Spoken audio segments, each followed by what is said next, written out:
Magluluto tayo mga boss ng previs ng lechon.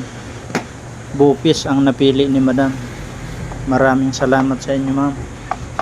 Ihiwain muna natin ng maliliit mga boss. Pagkatapos hiwain, igisa naman natin. Lagyan natin ng margarine saka kaunting mantika.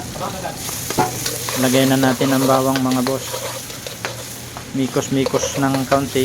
Sunod naman natin ang sibuyas.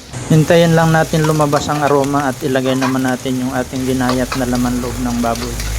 Haluin lang natin ng mabuti mga boss at lagyan naman natin ng laurel, paminta at kaunting bitchin. Haluin muna natin mga boss at hintayin lang natin lumagitik.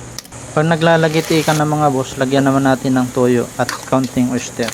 Haluin muna natin mga boss bago natin ilagay yung ating carrots at sili. Takpan lang natin mga boss hanggang sa maluto ang sahog. Pagkatapos niyan, lagyan naman natin ng atsuiti at magic sarap. Yung atsuiti po may kasama na po yan suka. Haluin lang natin ng mabuti mga boss hanggang sa maging equal ang kulay. Pakuluin lang natin saglit at pigaan naman natin ng kalamansi. 10 pirasong kalamansi lang nilagay ko dyan mga boss. Haluin lang natin ng mabuti mga boss at okay sa alright na po yan. Hanggang dito na lang mga boss. Maraming salamat sa panonood nyo. Kain po tayo.